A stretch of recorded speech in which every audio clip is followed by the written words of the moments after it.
Salam sejahtera dalam kasih Tuhan kita Yesus Kristus. Haleluya. Boleh bilang haleluya. Haleluya. Mari kita bersuka cita karena kita ada di hadirat Tuhan. Pada hari ini saya ingin berbagi lanjutan bagian kedua dari firman Tuhan, makanan rohani tentang gereja seperti apa yang Tuhan inginkan. Gereja seperti apa yang Tuhan sukai dari gereja-gereja yang sedang ada sekarang. Ya. Kita melihat dalam Wahyu pasal yang kedua, Wahyu pasal 3 ayat 19 dan ayat 20. Ya. Wahyu pasal yang ketiga ayat 19 dan ayat yang ke-20. Mari kita berdiri bersama dan ayat ini dibaca. Wahyu pasal 3 ayat 19 sampai ayat 20. Sudah dapat baca? 2-3. Barang siapa bersedih, dia tegur dan membaca, sebab itu rilangkanlah hatimu dan bertobatlah. 20. Lihat, aku berdiri di muka pintu dan mengetuk. Jikalau ada orang yang mendengar suaraku dan membuka pintu, aku akan masuk mendapatkannya, dan aku akan bersama-sama dengan dia, dan dia bersama-sama dengan aku. Ya, puji Tuhan. Silakan dulu. Inti kekristenan, katakan inti kekristenan. Sama-sama semuanya. Inti kekristenan. Kristus dalam kita.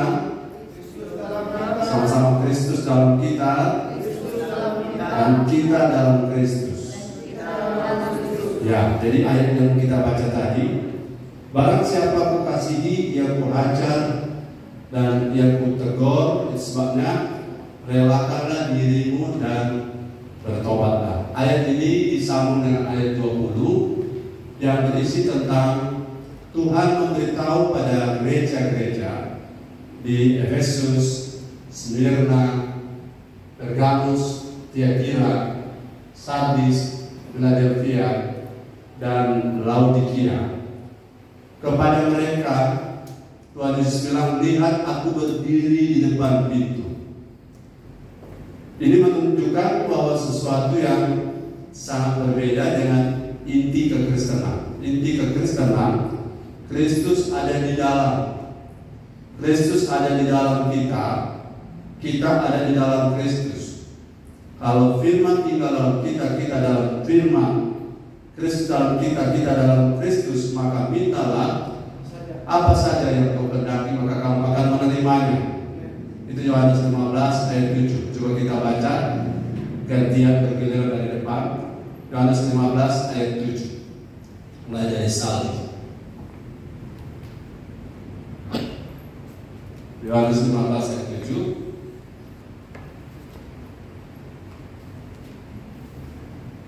Yohanes 15 ayat yang ke-7, firman Tuhan, jikalau kamu tinggal di dalam aku dan firman-Ku tinggal di dalam kamu, mintalah apa saja yang kamu kehendaki dan kamu akan menerimanya. Ya, jika kamu tinggal dalam aku tinggal dalam kamu, bentuk realnya adalah firman tinggal dalam kita, maka mintalah apa saja yang kau kehendaki. Gereja punya otoritas untuk apa yang dia ikat di bumi terikat di sorga. Apa yang dia lepaskan di bumi terlepas di sorga. Inilah yang membuat kita menjadi gereja yang betul, bukan sekedar gereja, tetapi menjadi eklesia, menjadi gereja parlemen Allah, orang-orang pilihan, orang-orang yang Tuhan tetapkan bukan untuk kalah tetapi untuk menang. Nah, inilah janji Tuhan. Tapi pada kitab Wahyu ditunjukkan ada 7 gereja dan hampir semua Tuhan bilang, pada hari ini jika engkau mendengarkan suaraku, jika engkau mendengarkan suaraku, maka engkau harus membuka pintu. Ini Tuhan sedang mengetok pintu bagi gereja. Saya jelaskan tadi malam bahwa Kalau gereja itu sampai Tuhan mengetok pintu, beda dengan Tuhan mengetok pintu bagi orang yang belum bertobat, orang yang belum kenal Yesus. Dia menawarkan, terima Yesus, terima aku mau masuk supaya kita bisa lahir baru. Tapi kalau pada gereja, kemudian Yesus Kristus sudah pada mengetok pintu, itu berarti Kristus. Saya bilang tadi malam masih ingat, kalau seseorang yang mengetok pintu, dia ada di dalam atau ada di luar? Halo, seseorang apabila mengetok pintu, dia tidak mungkin ada di dalam. Berarti sekarang dia ada di luar. Nah, dia ada di luar karena faktor apa yang kita sudah pelajari pada minggu lalu? Bahwa ada yang Tuhan tidak suka pada 7 gereja ini, dan hampir semuanya memilikinya. Yaitu yang pertama, jemaat Efesus. Jemaat Efesus, apa yang Tuhan tidak suka dan Tuhan tegur pada mereka? Mereka telah meninggalkan kasih mula-mula. Kasih mula-mula, saudara-saudara, Bapak Ibu anak muda, kasih mula-mula adalah Kristus. Kristus adalah pusat. Kita melayani karena Kristus. Kita beribadah berpusat pada Kristus. Kita memberi karena Kristus. Kita melakukan tujuan untuk menjadi seperti Kristus. Segala aktivitas kita adalah untuk Kristus. Itu yang disebut dengan kasih yang semula, kasih yang inti, kasih yang utama. Kasihlah Tuhan dengan segenap hatimu, dengan segenap akal budimu, dengan segenap kekuatanmu, dengan segenap apa yang ada padamu. Itu yang disebut dengan kasih yang mula-mula. Bukan kasih mula-mula artinya di awal lalu orang bersemangat, sekarang kurang bersemangat. Dan itu yang disebut kasih mula-mula. Bukan. Kasih mula-mula adalah Yesus adalah inti. Kalau saudara mengasihi Yesus, saudara tidak akan berhitung dengan Tuhan Yesus. Kalau ada orang yang saudara cinta, saudara tidak akan berhitung dengan orang itu. Saudara tidak akan merasa capek. Saudara tidak akan merasa bosan. Saudara tidak akan merasa sepertinya saya dimanfaatkan. Tidak. Kalau kita mengasihi Yesus, kita tidak akan berhitung dengan Tuhan Yesus. Kita tidak akan rasa malas. Kita tidak akan berubah setia, karena kita punya kasih adalah kasih sejati, kasih yang berkualitas. Ada orang bisa berkorban, melayani, bahkan bisa memiliki ilmu, karunia, kemampuan.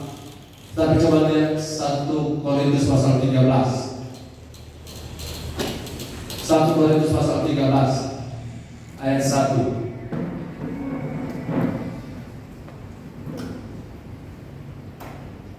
1 Korintus pasal 13 ayat 1, lihat. Kasih itu adalah segala-galanya. Kalau saudara melayani tanpa kasih, ayat itu bilang 1 Korintus 13. Silakan ganti baca. Ustaz. Bilang haleluya. Haleluya. Bilang puji Tuhan. Ayat ini bilang 1 Korintus 13 ayat 1. 1 Korintus 13 ayat 1. Sekalipun aku dapat berkata-kata dengan semua bahasa manusia dan bahasa malaikat, tetapi jika aku tidak mempunyai kasih, aku sama dengan gong yang berkumandang dan canang yang gemerincing. Ayat 2, sekalipun aku mempunyai karunia untuk bernubuat dan aku mengetahui segala rahasia dan memiliki seluruh pengetahuan, dan sekalipun aku memiliki iman yang sempurna untuk memindahkan gunung, tetapi jika aku tidak mempunyai kasih, aku sama sekali tidak berguna. Ayat 3, dan sekalipun aku membagi-bagikan segala sesuatu yang ada padaku, bahkan menyerahkan tubuhku untuk dibakar, tetapi jika aku tidak mempunyai kasih, sedikit pun tidak ada faedahnya bagiku. Ya. Haleluya. Saudara, gereja yang kehilangan kasih akan menjadi gereja yang seperti Efesus. Efesus nanti kita lihat di sini ada teguran, ya. Saudara, orang yang perlu bertobat bukan hanya orang di luar gereja, tapi orang dalam gereja. Bertobatnya bagaimana?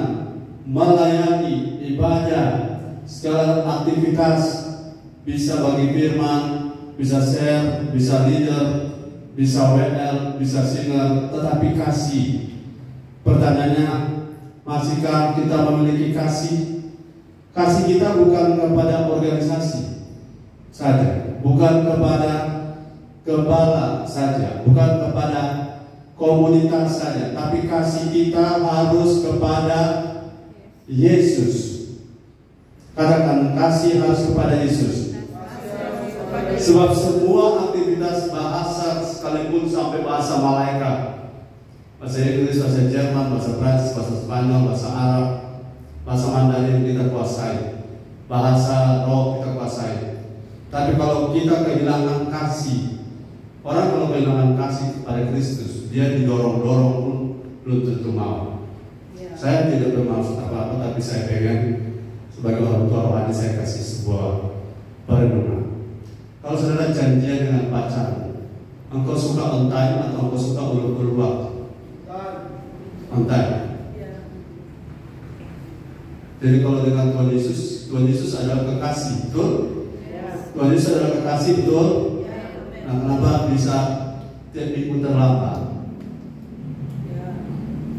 Jadi saya beritahu ini supaya kita tidak nanti Tuhan bilang kamu punya bahasa sampai bahasa malaikat, kamu punya iman sampai bisa membedakan soputan, kamu melayani bisa membuat orang sampai meneteskan air mata. Tapi kamu punya kasih terhadap aku, kamu melayani karena jadwal. Kalau tidak jadwal tidak datang. Kalau tidak jadwal tidak datang. Betul? Apakah saudara bertemu dengan orang yang saudara kasih pakai jadwal? Tidak. Kemudian saudara tadi tidak jadwal hari ini. Jadwal tidak jadwal, kalau kita mengasihi orang itu tidak tergantung jadwal karena nanti ini. Haleluya. Jadi kalau gereja ada dalam posisi telah meninggalkan kasih yang semula, ini gereja bukan gereja. Ini cuma komunitas. Tidak beda dengan ormas, tidak beda dengan sarang penyambut. Karena kasih mulai luntur, kasih mulai pudar, kasih mulai berubah. Kalau ada perlu kita datang, kalau ada sesuatu kita butuh kita cari. Kalau tidak ada perlu kita cuek. Saya tidak ingin jemaat ini terjebak pada situasi rutinitas. Pelayanan adalah pelayanan, tapi pelayanan belum bukti bahwa kita itu mengasihi Tuhan. Belum. Pelayanan orang yang tidak kenal Tuhan pun bisa berdiakonia dan lain-lain. Jadi gereja kita tidak boleh meninggalkan kasih inti dari kasih kita, yaitu kasih kita kepada Kristus. Kalau saudara melayani, kalau saudara beribadah, saudara bergereja bukan karena Kristus, saudara akan capek. Saudara akan berhitung dengan Tuhan. Saudara akan membanding-bandingkan, merasa telah berbuat sesuatu. Tapi ayat itu bilang tadi, kamu akan berkorban sampai memberi dirimu dibakar. Dirimu dibakar, ini bukan cuma rage yang dibakar. Dirimu diragaikan, begitu. Tapi tanpa kasih itu tidak ada arti. Lihat ayat 13, 1 Korintus 13 ayat 13. Kamu ya next. Ibu akan lihat. Kasih itu penting, katakan kasih itu penting. Haleluya. 1 Korintus 13 ayat 13. Saya ingin saudara ingat gereja yang sebenarnya yang Tuhan mau itu seperti apa. Gereja yang Tuhan inginkan, gereja seperti apa? 1 Korintus 13 ayat 13. 1 Korintus 13 ayat 13. Demikianlah tinggal ketiga hal ini, yaitu iman, pengharapan dan kasih. Dan yang paling besar diantaranya ialah kasih. Kasih. Saudara, ada orang punya iman, saya berdoa Tuhan jawab, hebat. Saya meminta Tuhan berikan, hebat. Saya punya kesulitan, Tuhan beri jalan keluar, mantap. Bahkan pengharapan, ku taruh harapanku pada Tuhan. Dia tetap berharap pada Tuhan, rela menderita. Tapi iman, harap tak ada makna kalau tidak ada kasih dan hubungan dengan Tuhan. Katakan amin. Kasih itu relation atau hubungan dengan Tuhan jauh lebih penting daripada aktivitas gereja.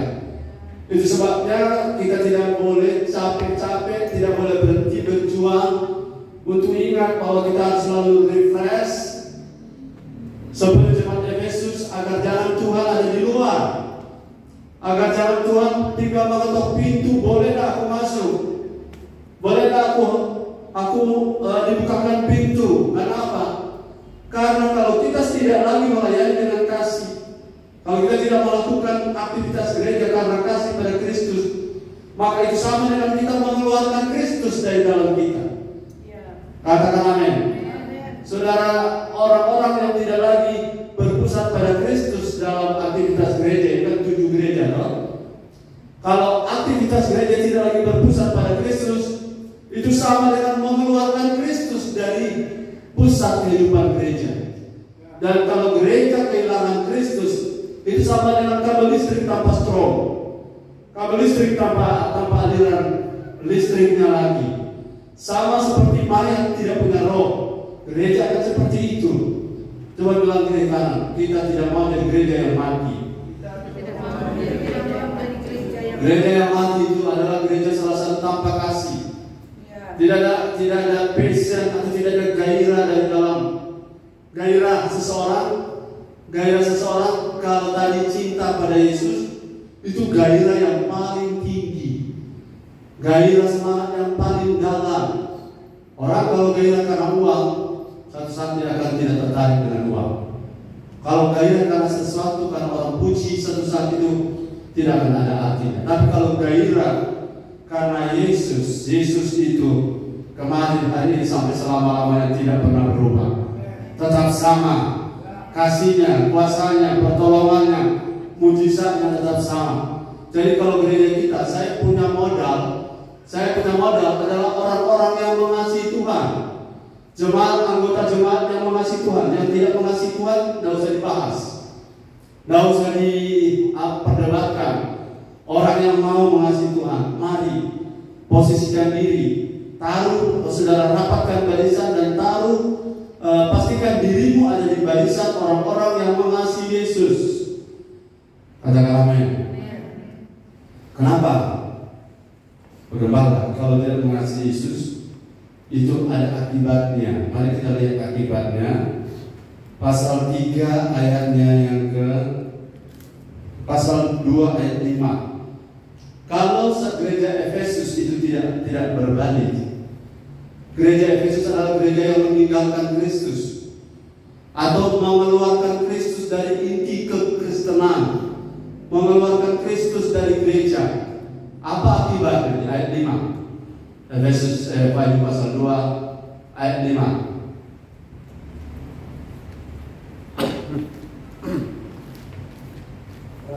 Pasal 2 ayat 5. Yang keras. Sebab itu ingatlah betapa dalamnya engkau telah jatuh. Bertobatlah dan lakukanlah lagi apa yang semula engkau lakukan.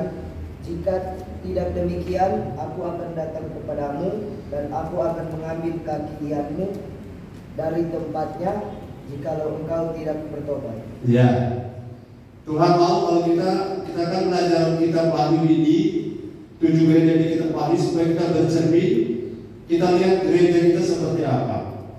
Kalau gereja kita kedapatan, kita sendiri tahu gereja ini adalah pribadi-pribadi kita, dan secara umum akumulasi dari kelompok kita seperti apa nilai di mata Tuhan soal kasih kita kepada Tuhan. Tapi pribadi-pribadi kita tahu kita punya kasih kepada Tuhan, dan Tuhan bilang kalau kita telah meninggalkan kasih yang semula itu, ayat 5 tadi, bertobat, kembali. Karena begini, ada orang merasa kalau dia jatuh dalam dosa mencuri, membunuh, dan lain-lain, mereka merasa jatuh dalam dosa, Tapi di mata Tuhan, jatuh dalam dosa yang paling inti yang pertama adalah sudah meninggalkan kasih yang semula, sudah mengeluarkan Kristus dari inti gereja. Inti gereja, dasar gereja, pusat gereja, tujuan gereja adalah Kristus. Nah, kalau Kristus dikeluarkan dari sana, maka segala sesuatunya tidak ada arti sama sekali. Itu sebabnya Tuhan bilang lewat ayat 5 tadi, bahwa gereja harus kembali. kembali kepada kasih yang semula. Sudah paham kasih semula itu apa? Kasih semula itu Kristus. Intinya adalah Kristus. Lakukan apa kita? Untuk Kristus. Untuk siapa? Untuk Kristus. Bagi kemuliaan siapa? Kemuliaan Kristus. Karena apa? Karena Kristus. Untuk apa? Menjadi seperti Kristus. Kalau tidak demikian, kita akan menjadi gereja yang akan meninggalkan kasih yang semula. Dan kalau pakai ukuran ini, ada banyak gereja yang akan aktivitasnya masih ada, tapi kaki diannya sudah tidak ada. Ayat berapa bilang tadi? Aku akan apa yang kaki dia di situ? Aku akan mengambil kaki dia dari tempatnya. Kaki dia, kalau lihat dari sisi fungsi, kaki dia adalah pelita yang selalu dijaga untuk tetap menyala di bait Allah. Harus terus menyala. Itu ada 7 coloknya yang terus menyala. Dan kaki dia ada paling tidak 2 atau 3 arti. Yang pertama, kaki dia adalah tanda kehadiran Tuhan. Amen. Tanda kehadiran Tuhan di gereja kita akan padam, akan dipindahkan. Kalau kita punya hati bukan lagi Kristus, kalau motif kita sudah bukan Kristus, akan dipindahkan kaki dia. Kedua, kaki dia adalah tanda perkenanan. Kalau Tuhan angkat perkenanan dari gereja, maka gereja itu tidak beda dengan sebuah organisasi biasa. Organisasi biasa yang akan jadi seperti sarang penyanyi. Tapi kita tidak boleh jadi sarang penyanyi. Kita tidak boleh jadi seperti ormas. Kita punya kepentingan cuma satu. Kepentingan kita adalah Kristus. Amen. Katakan amin. Ini sama seperti mencangkul ladang. Saya sudah mencangkul ladang hati saudara. Dan kalau ladang sudah selesai dicangkul, benih yang akan ditabur ke depan itu akan mudah bertumbuh. Ada stronghold di pikiran kita dan tembok-tembok yang harus dirobohkan. Karena orang rasa biasa, kenapa? Nah, maaf, saya kasih contoh. Kalau saudara ada di sebuah masyarakat, satu masyarakat yang biasa tidak ibadah, masyarakat yang biasa tidak ke gereja, malas ke gereja, kemudian saudara ke gereja, orang bilang apa? Ada di masyarakat yang malas beribadah, dan saudara pergi ke gereja, saudara sendiri setia ke gereja, orang bilang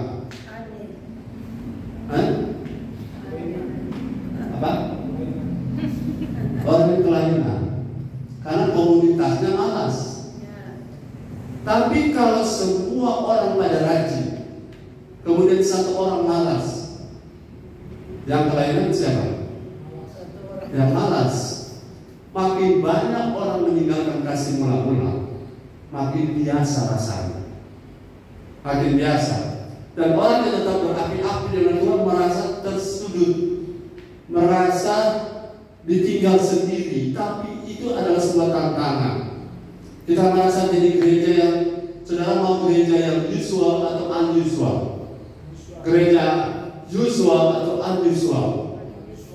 Kita tidak boleh jadi gereja yang usual, yang biasa-biasa. Tapi kita harus menjadi gereja yang unusual. Katakan unusual. Unusual itu artinya kalau orang malas, kita tidak ikut. Amin. Kalau orang melempem, kita tidak sama. Kalau orang anggap remeh, kasih pada Yesus itu sudah biasa bagi mereka. Bagi kita tidak sama. Haleluya. Dan kalau saudara lagi tidak bergaya dengan Tuhan, maka saudara harus bilang begini, saya tidak seharusnya seperti ini. Saya tidak seharusnya seperti hari ini. Jangan kita bicara seperti wajar, banyak orang juga seperti itu. Itu ada bahasa jemaat Laodikia. Suam-suam buku. Di awal dan di akhir sama. Yang satu suam-suam buku, yang satu meninggalkan inti dari kekristenan. Saya berharap ini terbuka mata roh kita. Saya berharap ini terbuka, kita punya hati nurani, kita punya intuisi, kita punya koneksi dengan Tuhan. Karena aktivitas ibadah tanpa pengertian yang benar itu semuanya hampa. Coba kita lihat Roma pasal 10. Roma 10 ayat 1 sampai 3. Gereja kalau meninggalkan kasih semula itu akan jadi seperti Roma 10 ayat 1 sampai 3.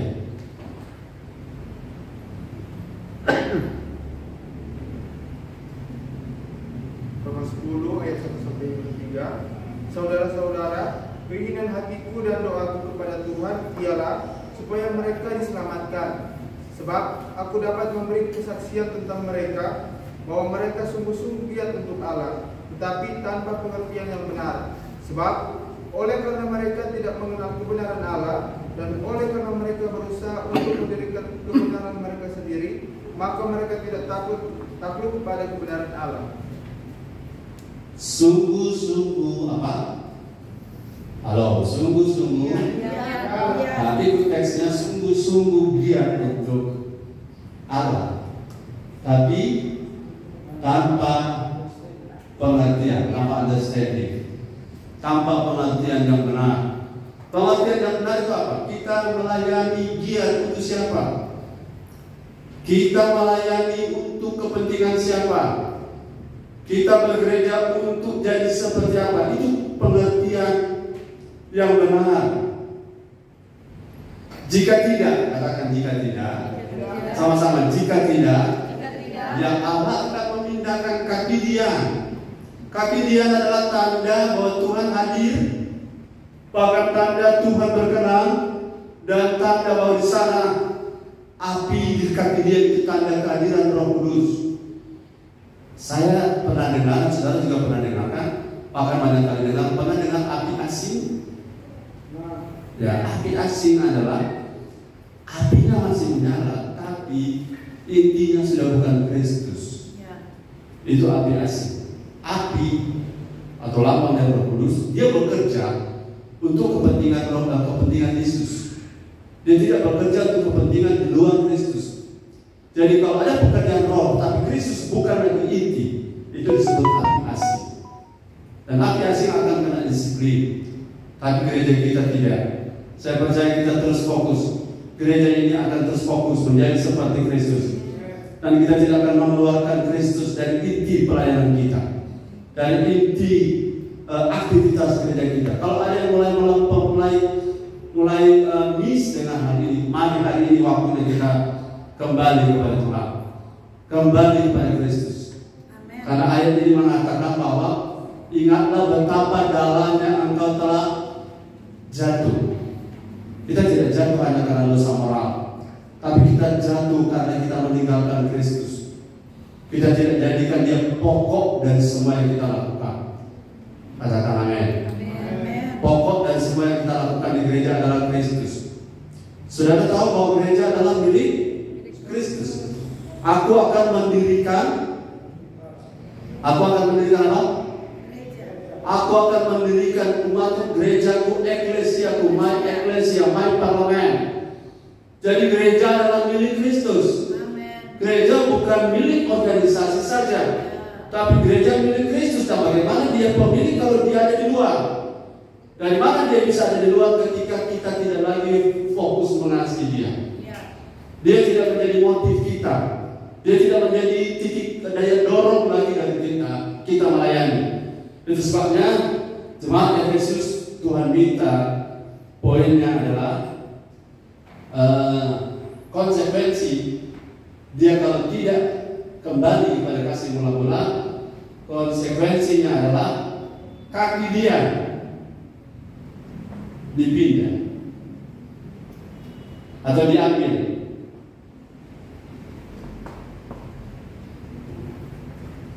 Saudara masih ingat ada seorang yang bernama Esau? Masih ingat? Esau dengan Yakub. Dan bagi Esau, hak kesulungan, birthright itu adalah hal yang biasa.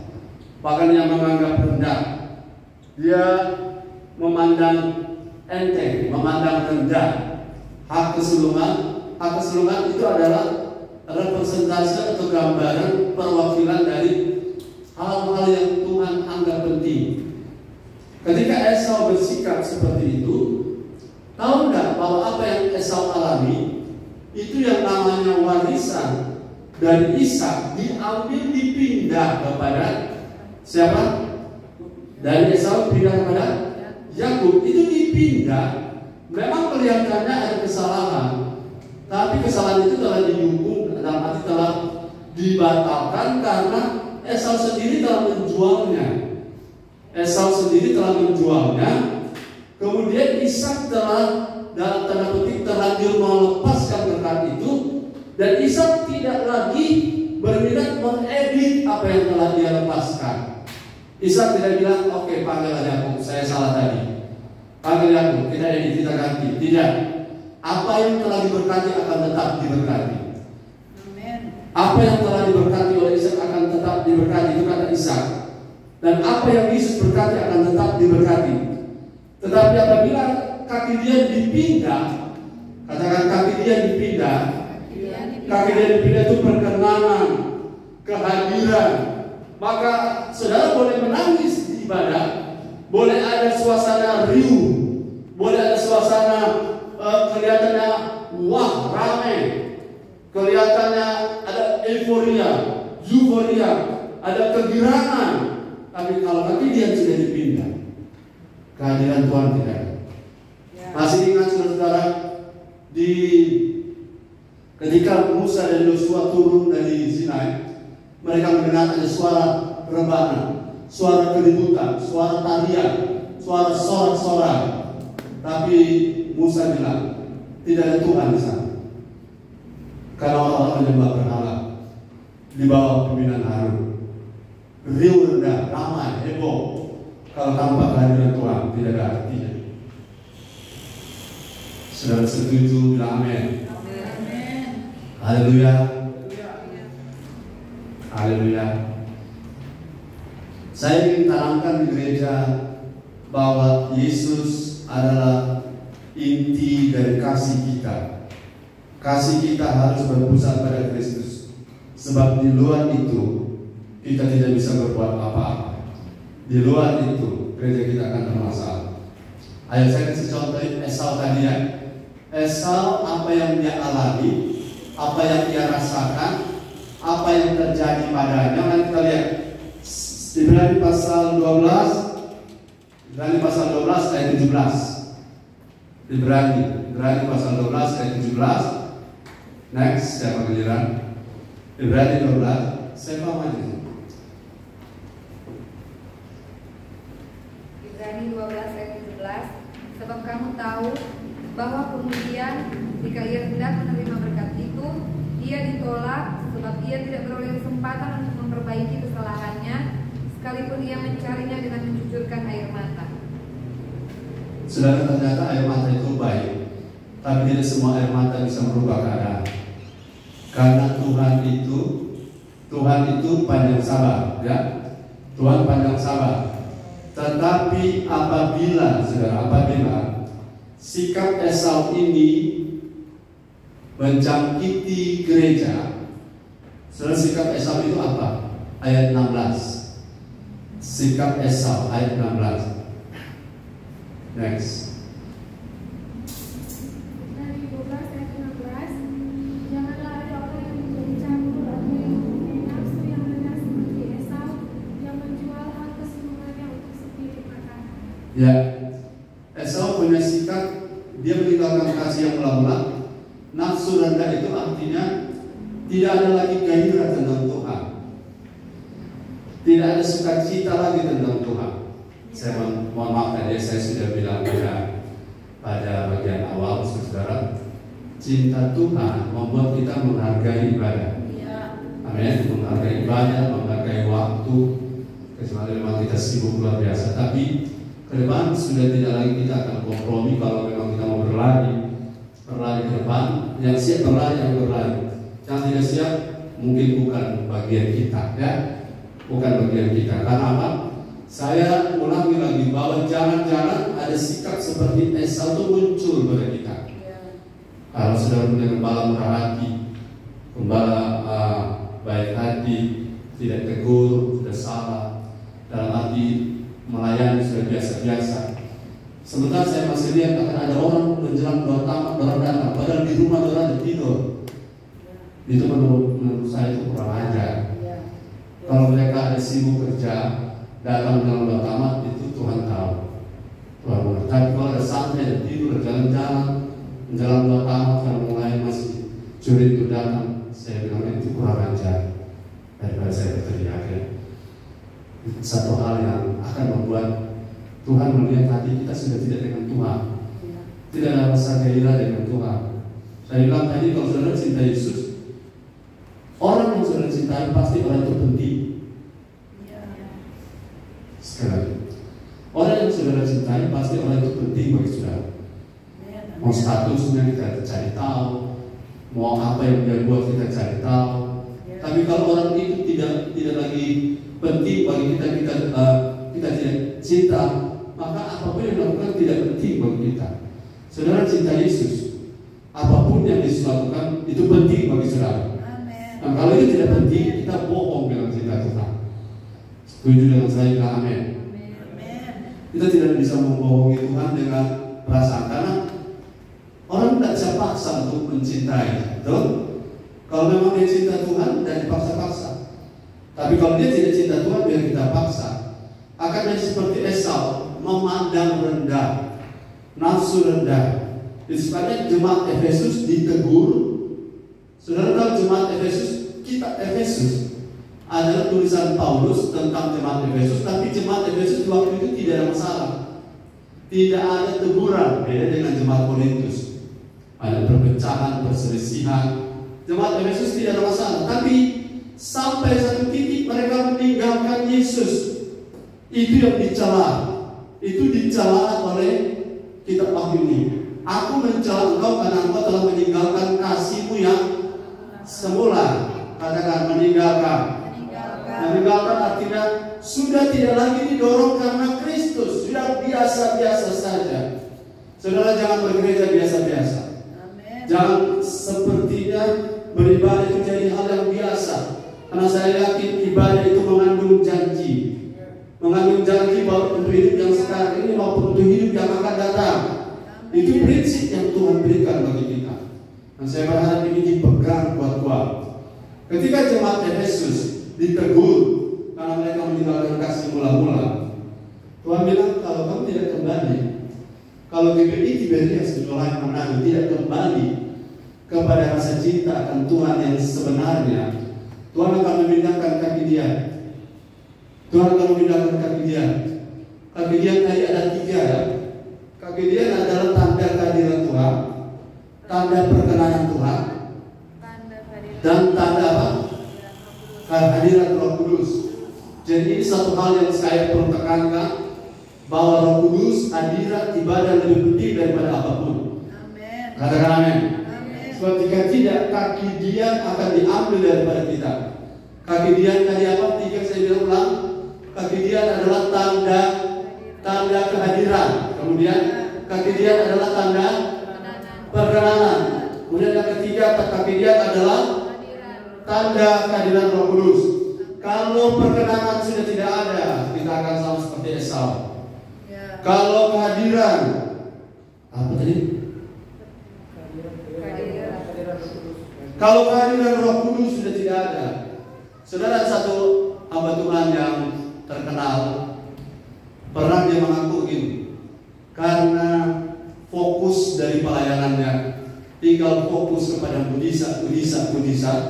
Satu waktu orang kan tidak ada, tapi karena harus tampil, akan dia ganti dengan hipnotis. Saya tidak perlu kasih tahu hamba Tuhannya. Dia ganti dengan hipnotis. Karena apa? Inti dari pelayanan sudah bergeser, bukan kepada kemuliaan Kristus, tetapi kepada pemuliaan mujizat. Mujizat itu baik, tapi mujizat bukan tujuan dari kekristenan. Katakan amin. Mujizat itu baik, tapi mujizat bukan tujuan dari kekristenan. Jadi pada saat seseorang meninggalkan kasih yang semula seperti jemaat Efesus, itu akan fokus ke depannya, itu akan Tuhan ambil kaki dianya. Kaki dia, katakan kaki dia. Kabinet Tuhan akan ambil alih atau pindahkan, dan ini jangan sampai terjadi pada kita. Haleluya. Haleluya. Kemudian yang kedua, konsekuensi jemaat Smyrna tidak ada. Luar biasa. Kita pindah kepada jemaat Pergamus. Jemaat Pergamus ini kompromi dengan ajaran Bileam, Nikolaus. Bileam itu apa? Maaf ya saudara, setiap orang yang melayani Tuhan pasti ada upahnya, amin. Pasti ada berkatnya, katakan amin. Tapi saudara, kita melayani tidak boleh seperti Bileam. Bileam pikirannya, apa yang saya dapat kalau saya bisa melayani Tuhan? Apa yang saya bisa dapat kalau saya bisa jadi pelayan Tuhan? Itu pertanyaan dari Bileam. Kemudian Nikolaus. Nikolaus adalah orang yang menggunakan posisi jabatan imam gereja untuk mendapatkan pengaruh di dunia dan untuk mendapatkan sesuatu dukungan finansial dan lain-lain. Dukungan dari pemerintah untuk kita mendapatkan materi, dukungan dana itu baik. Tapi menggunakan jabatan gereja, menggunakan pengaruh dari posisi gereja untuk mendapatkan itu roh Nikolaus. Roh Nikolaus tidak boleh ada di antara kita, tidak boleh ada di gereja kita. Katakan amin. Amin. Kurang. Haleluya. Haleluya. Kotoran yang mendapat sumbangan kembali. Sumbangan semua datang dari Tuhan, bukan dari manusia. Yang ketiga, gereja Pergamus, pasal 2 ayat 16. Next.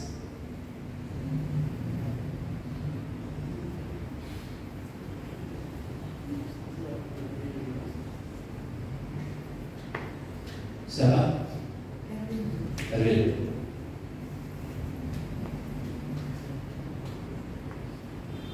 Ayat 2 ayat 16. Sebab itu bertobatlah, jika tidak demikian aku akan segera datang kepadamu dan aku akan memerangi mereka dengan pedang yang dimulut-mulutmu. Ya. Kita seperti Pergamus, kalau konsekuensinya kalau kita tidak bertobat, maka akan ada pedang.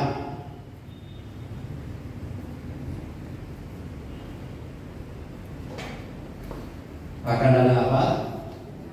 Tuhan akan datang pedang. Pedang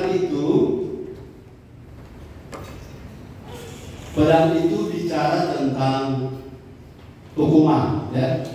Pedang bicara tentang hukuman. Saya ingin saudara-saudara lihat dalam Wahyu 2:16 tadi, Tuhan akan datang dengan pedang. Pedang itu bisa bicara soal hukuman. Ya, jangan sampai Tuhan datang dengan pedang di gereja kita. Katakan amin. Kalau Tuhan datang dengan pedang ini bisa juga berarti firman. Coba lihat di Ibrani pasal 2. Ibrani pasal 2.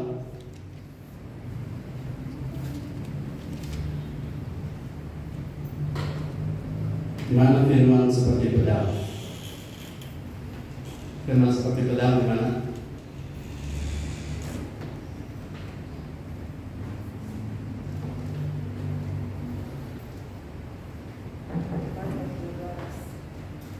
Pasal berapa?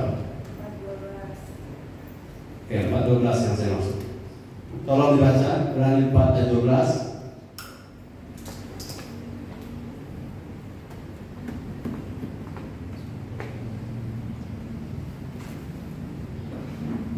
Next.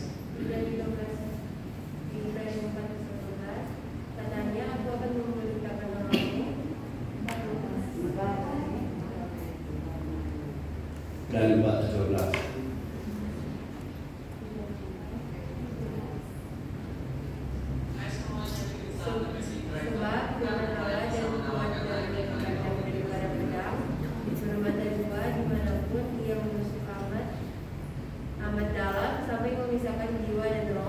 Sendi-sendi dan seluruh dia sanggup membedakan pertimbangan dan pikiran hati kita. kalau Tuhan datang pada jemaat Pergamus, maka Tuhan akan menyingkapkan. Kan kompromi adalah dua hal yang dipadukan, yang kita anggap sama, yang kita anggap itu bisa menyatu. Tetapi kalau Tuhan datang, Tuhan menginterupsi gereja Pergamus, konsekuensinya Tuhan akan bawa pedang.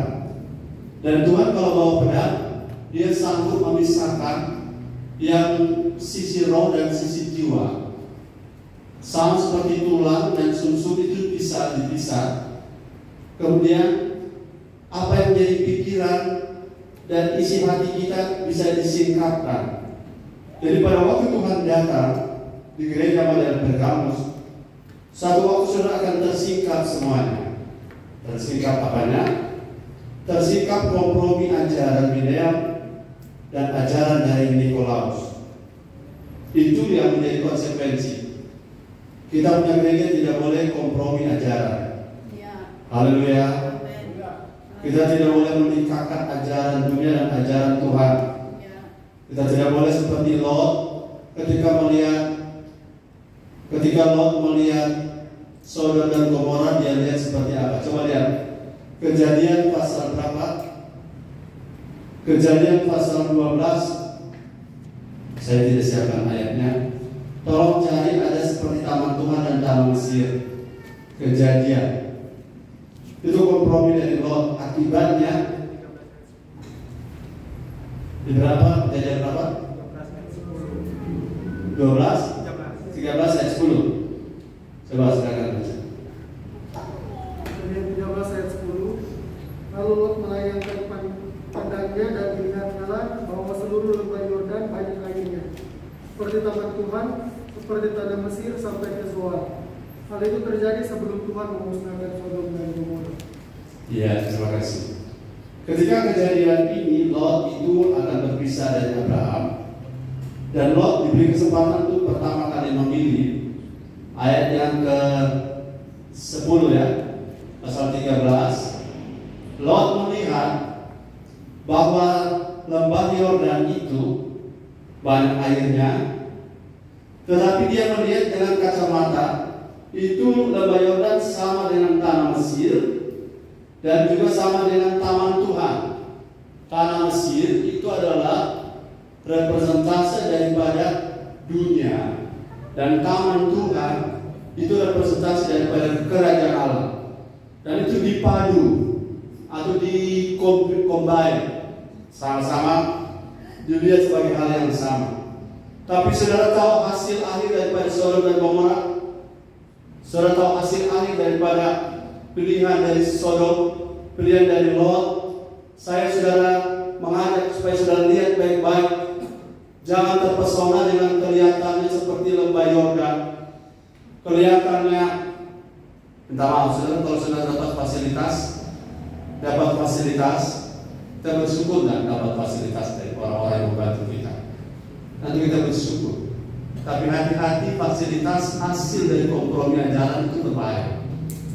Sekali lagi, fasilitas hasil dari kompromi ajaran itu berbahaya. Karena itu perpaduan antara Mesir dan taman Tuhan. Halo, katakan haleluya. Kita tidak boleh lupa bahwa gereja adalah gereja, dunia adalah dunia. Sekali lagi, gereja adalah gereja, dunia adalah dunia. Maksud saya kita tidak boleh kompromi. Katakan tidak boleh kompromi. Kompromi itu dari segi cara mendapatkan sesuatu.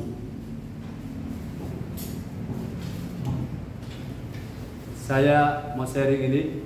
Karena satu waktu kita ada di satu tempat, ada di satu situasi, saya bertemu seorang bapak yang bercerita begini. Dia ada tugas berkhotbah di satu gereja dan jam ibadahnya jam 9. Saat ibadah jam 9, gembalanya bilang, kita orang masih minta maaf belum mau mulai karena ada tunggu seseorang. Oh ya, sudah setengah 10, yang ditunggu belum ada. Jemaat sudah banyak. Jam 10 juga yang ditunggu belum datang. Sementara yang gembala bilang pada pengkhotbah yang siap melayani, sabar akan sedikit karena yang ditunggu belum ada. Sudah tahu, ternyata ketika orang itu datang sudah hampir setengah 11, orang itu datang adalah seorang calon legislatif. Saya tidak anti caleg ya, saya tidak marah. Tapi saya kasih contoh sebuah kompromi. Setengah 11 ibadah baru mulai, tapi calegnya langsung berdiri dan berdiri memberikan sumbangan, memberikan kata-kata dukungan, mohon dukungan dan sumbangan diberikan pada gembala. Kemudian ibadahnya baru mulai. Tapi habis bicara, calegnya langsung pergi. Serta ketika gembala itu datang pada pengkhotbah, dengan orang semua mulai itu ibadah. Tahu apa pengkhotbah bilang? Kamu pelacur. Kamu melacurkan ibadah dengan uang. Dan saya tangkap ini bukan hanya beberapa peristiwa. Saya sudah lihat karena saya juga adalah bawahan. Saya ada di ibadah. Kenapa ibadah ini belum mulai? Ada yang ditunggu. Saya percaya saudara kita gereja butuh materi, butuh uang. Tapi jangan lupa kita lebih butuh Tuhan. Amin. Kita lebih butuh dan Tuhan butuh pada kita adalah rasa hormat kita pada Tuhan. Kita tidak ada kata kompromi dalam hal cara-cara mendapatkan sesuatu, cara-cara mendapatkan uang, walaupun uang itu netral, tapi caranya yang harus kita luruskan. Karena gereja kita adalah milik Kristus. Gereja kita dasarnya Kristus. Gereja kita pusatnya adalah Kristus. Dan saya percaya kalau Tuhan datang, Tuhan akan bersikap dengan pedang. Dan saya berharap tidak datang di gereja ini untuk menggunakan pedang. Kalau pedang itu datang, Tuhan kalau datang pakai pedang, maka resikonya serius sekali bagi kita. Tapi saya percaya Tuhan datang di sini, Tuhan membawa berkat-berkat. Haleluya. Yang selanjutnya, saya lanjut karena waktu saya tidak terlalu banyak. Saya lanjut ke jemaat yang terakhir, yaitu jemaat Laodikia. Dan sesuatu sedikit gangguan. Pada Wahyu 3 ayat 16, ini ayat terakhir. Wahyu 3 ayat 16.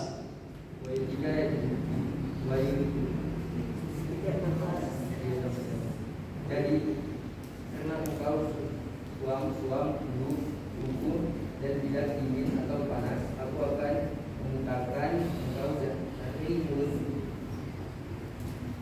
Jadi karena engkau tidak panas dan juga tidak dingin, akibat daripada suam-suam kuku jemaat Laodikia, aku akan memuntahkan engkau dari mulutku. Haleluya. Haleluya. Saudara bilang haleluya. Haleluya. Satu keadaan yang sangat memprihatinkan apabila Tuhan datang pada jemaat Laodikia. Mereka ini minta maaf ya, jemaat Laodikia secara materi kaya, secara fasilitas lengkap. Mereka punya uang, mereka punya rumah, kendaraan, mereka punya tabungan, mereka punya banyak, mereka kaya dan tidak kekurangan secara materi.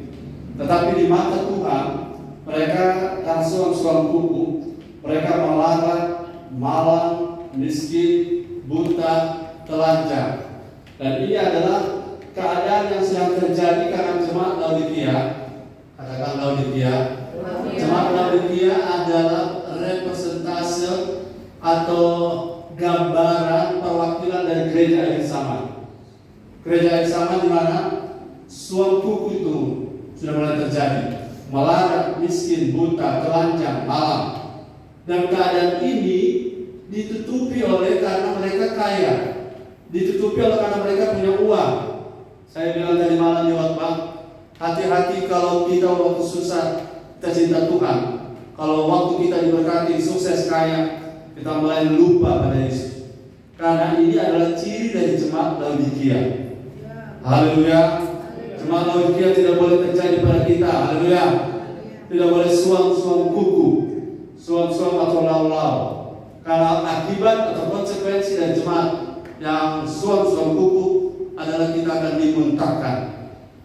Dimuntahkan artinya, saudara, apa yang namanya muntah? Ya kita semua tahu ya. Kalau dimuntahkan artinya ada penolakan dari dalam. Ada penolakan, mulai rasa mual. Kalau mual itu sesuatu yang di dalam kita rasa. Kalau rasa mual, sesuatu yang di luar kita rasa.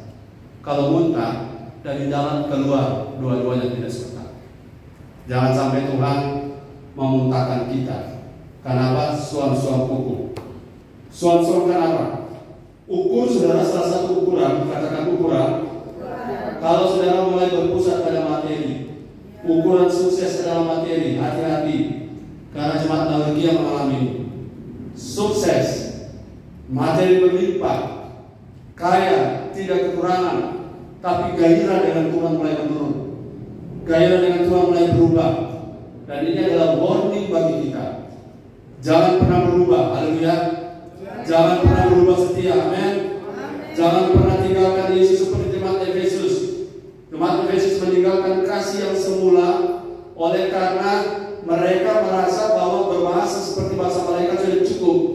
Efesus dan Korintus sama, ada masalah. Mereka merasa bahwa kalau mereka bisa memindahkan gunung, kasih tidak perlu lagi. Mereka merasa kalau mereka bisa berkorban, bahkan mengorbankan diri sebagai korban persembahan, tanpa kasih mereka akan tidak masalah. Tapi Tuhan bilang, kalau kamu tidak mengasihi aku akan mengambil kaki dia. Kalau kamu tidak kembali kepada kasih yang semula, aku akan mengambil perkenananku dari gereja. Dan yang terakhir, kalau kamu tidak berbalik dan bertobat, maka kita akan dimuntahkan oleh Tuhan.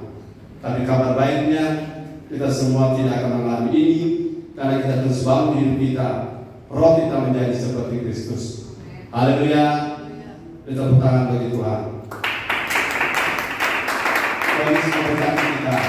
Shalom.